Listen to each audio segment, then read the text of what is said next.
My name is Heather Johansson. I'm a kinesiology major with a health science minor, and I'm a junior. Hi, I'm Eska Kidlenberg. I'm a health science major, and I am a sophomore. Hi, I'm Brianna Roth. I'm a junior, and I'm a health science major. Hello, my name is Grace Onoha. I am a kinesiology major. My name is Bailey Modisett. I'm a junior. I'm a cellular molecular biology major, health science minor, and pre-dental. Hi, our topic for today is Codeine-Promethazine, also known as cough syrup, and I'm going to define what it is. It is a Schedule 3 drug that is used to treat cough, cold, or any kind of sneezing, and any kind of allergy reaction. And it is worked by blocking histamine, which reduces runny nose, sneezing, and it's also blocked reflex in the brain that are responsible for coughing. And also, I believe that these drugs shouldn't be abused, because nowadays you can see that most people just use this drug just because they want to use it, and it's not safe.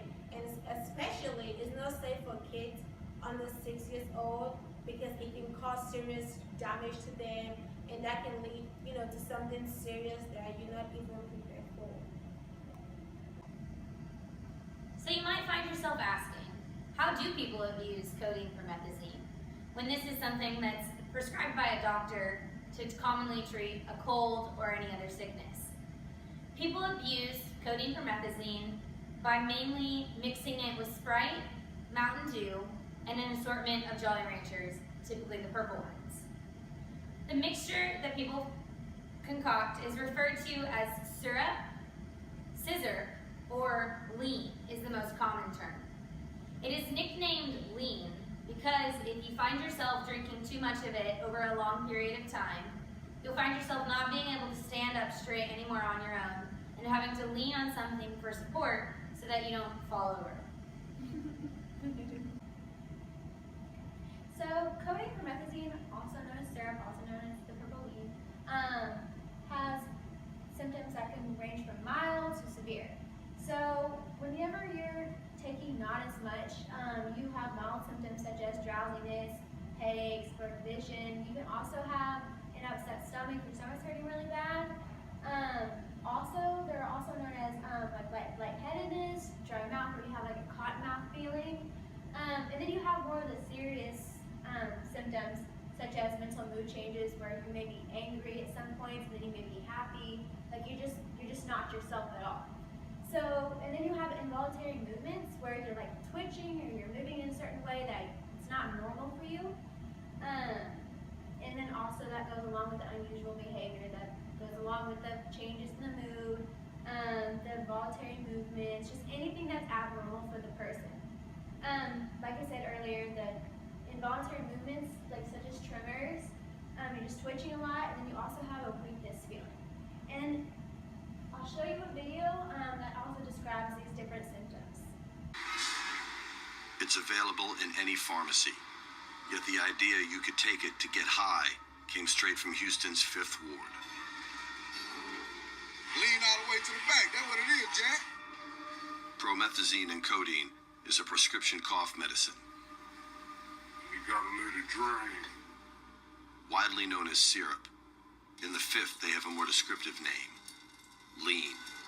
We call it lean because when you drink it, you tend to lean. You might lean to the left, you might lean to the right. You might lean, fall, and bust your ass. I mean, it's really kind of like a player drink. It's a drink where you can drink it and politic with your people. It's more like a social drink. You're not tooted up like when you're on cocaine. It's just like, it's a real mellow drug. But it's a downer, but it's not going to bring you too far down. It's like a euphoria. Promethazine and codeine is a depressant. Constant sipping will slow down your speech and sense of time. Lean is a popular way for Houston to get high. There is a very high demand for this drink, aka syrup, aka lean. Hold up. All right. I can make a profit from selling drink. Hell, this pint right here can go for about $800 to really about $900.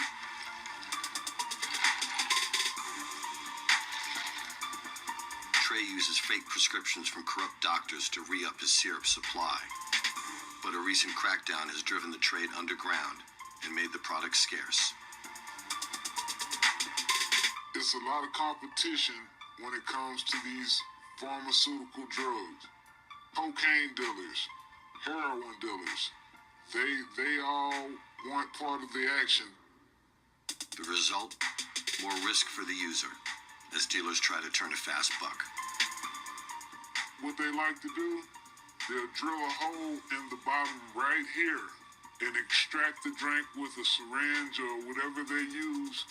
They'll fill this back up with syrup, shampoo, you name it, and they'll take those shavings and melt them back around that hole. If I stepped on my drink, I could harm somebody or I could kill somebody. So, as we're going along and learning more about codeine-promethazine, syrup, lean, whatever you want to call it, there's some interesting facts that you may not know.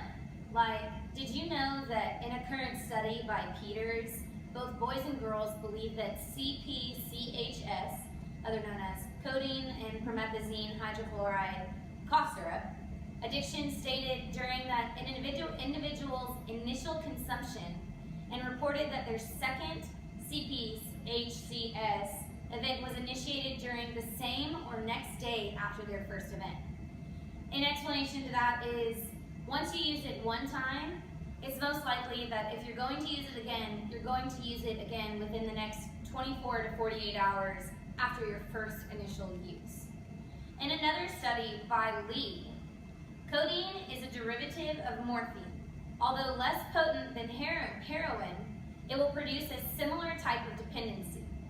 This just reiterates that codeine is addictive and it can be very detrimental to one's health. If you're on heroin, we all know the effects of heroin, how terrible it can be. Codeine can produce the same effects on people when it comes to the addiction and the mental and physical dependency. You can't just wean yourself off of codeine cold turkey. You have to go slowly and, under a doctor's supervision, typically in a hospital, they would ease you off of your codeine usage. In another study that I read up on by Melnick, scissor is also popular with teenagers. It's cheap and easy to make, even if you're underage. Meanwhile, the FDA has called for tighter restrictions on cough syrup to avoid this abuse. Teenagers can get their hands on almost anything nowadays. Codeine is one thing that teenagers can get their hands on extremely easy. If they tell their parents they're not feeling well, they can go to the doctor will write them a prescription, off they go. If that prescription doesn't work, they can go back, whether they're still having the symptoms or not, say, I need something stronger, I can't sleep at night, bam, codeine-promethazine syrup in their hands, easy, sellable, usable. It's easy to make. You just mix it with Sprite, Mountain Dew, whatever your drink of choice is, and add a couple candies to it.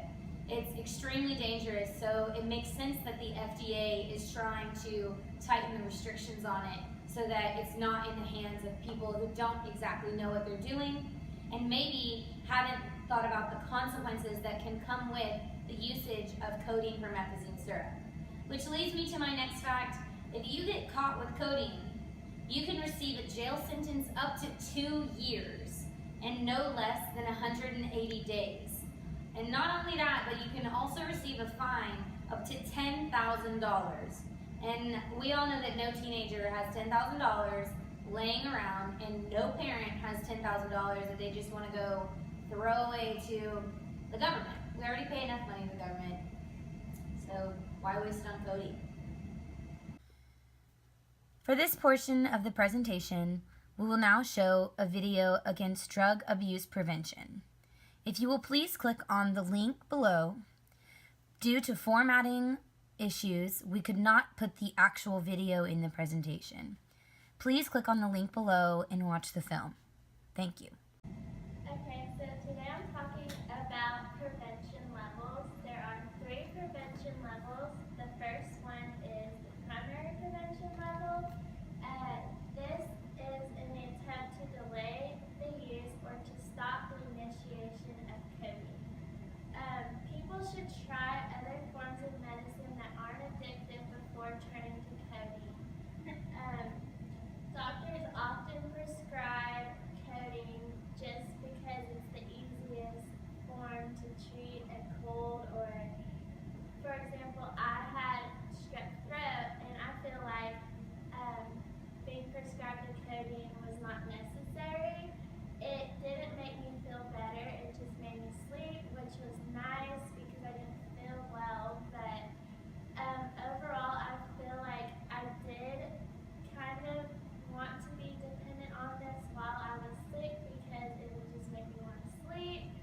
But some strategies to help this from happening is to reduce the supply. So doctors shouldn't prescribe codeine as often, or just reduce the demand.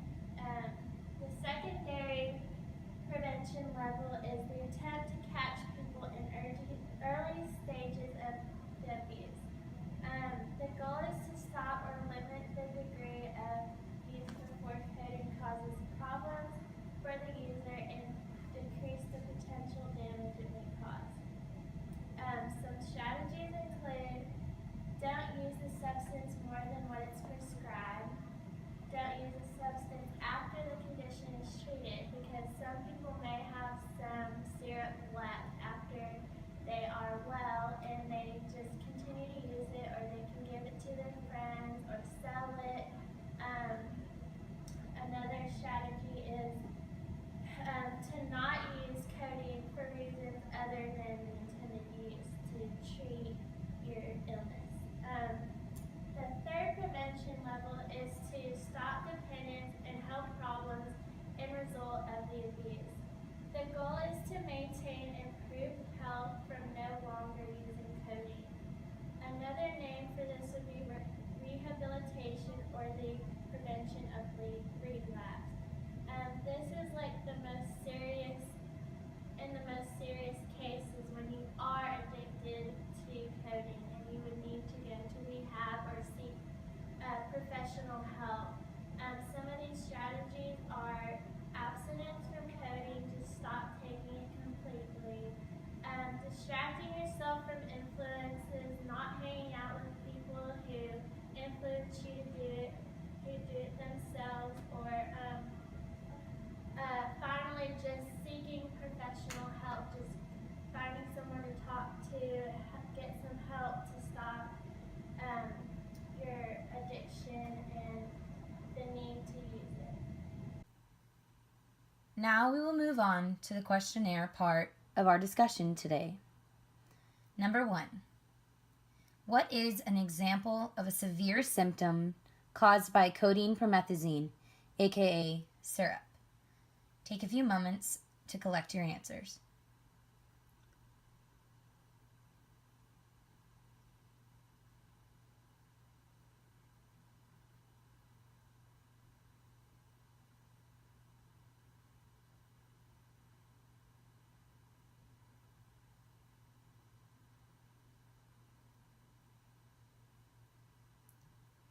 Moving on to number 2.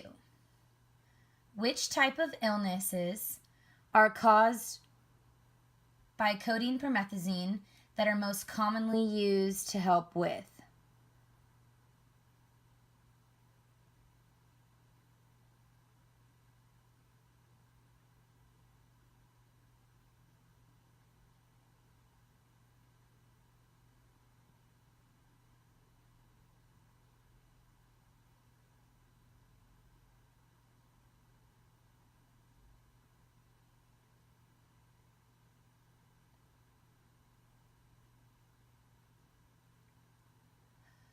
What are some other names for codeine-promethazine?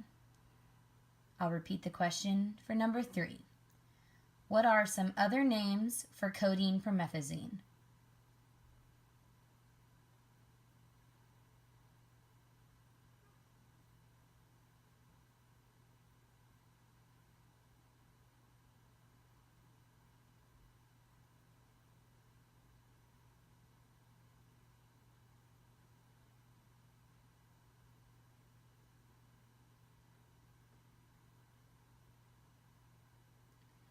And finally, number 4.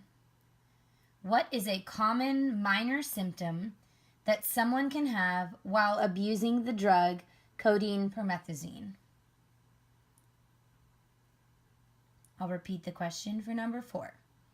What is a common minor symptom that someone can have while abusing the drug codeine-promethazine?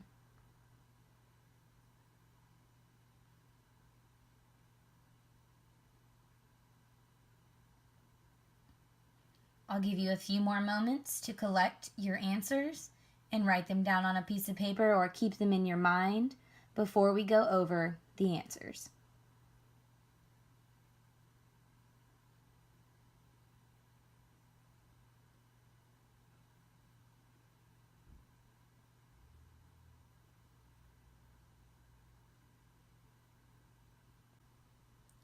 Now, let's take a look and see if we got them right. Did you answer them all correctly? Number 1, mental and mood changes, involuntary movements, and unusual behavior. Again, the correct answer for number 1 would be mental or mood changes, involuntary movements, and unusual behavior. Moving on to number 2. The correct answer for number 2 would be the common cold. I repeat, the correct answer for number 2, the common cold. Moving on to number 3. The correct answer for number 3 would be purple drink, syrup, lean, or sizzurp. I repeat, the correct answer for number 3 would be purple drink, syrup, lean, and or sizzurp. And finally, the correct answer for number 4, leaning. I repeat, the correct answer for number 4, leaning. In conclusion, we were talking about codeine-promethazine, or purple drink, syrup, sizzurp, or purple lean. So codeine-promethazine is a common drug that is prescribed for cough medicine. Typically, it's abused whenever mixed with Sprite or Mountain Dew or Jolly Ranchers. A lot of students who can't get their hands on alcohol typically use lean to get that high or the euphoria that the syrup gives you. So as discussed, it can become very dangerous. It can also be, it can have mild to severe symptoms and can even cause death in some situations. Unfortunately, too many people think that this drug is used for like just the mild cold, but it really is a substance that is quite often abused, especially in the Houston area. It was originated in about 1960s whenever it was found. So this is where a lot of people just go wrong and just think, oh, it's just for common cough syrups, but as previously mentioned, it's really easy to use it for more than just what it was prescribed for. I know a lot of people with drugs in my household, we normally keep pill bottles or extra medicine lying around for just in case purposes, so this is a really bad one to have just in case. I know a lot of people can get really addicted to it. Also, as previously mentioned, most people become addicted after the first initial abuse, so they actually use their second drink within the next day or 2. So it's a really big issue, and I hope that people who are using or abusing codeine-promethazine stop and think about the consequences that can be held accountable to you. It is a class 3 drug, and it can get you up to 2 years in jail and can cost you up to $10,000. So there you have it, guys. Codeine-promethazine is a dangerous drug and can get you into a lot of trouble, both physically, mentally, and legally. But here are works cited in the MLA. We have some journal articles mixed in there along with 1 or 2 websites, and to not forget our other friend APA. Here are our APA formatted citations. Thank you so much for watching our presentation. We really enjoy that you came out today to class and took the time out of your day to help us help you. We hope that you learned something and help apply it to your life, and that you have something to take away, at least one thing. Thank you.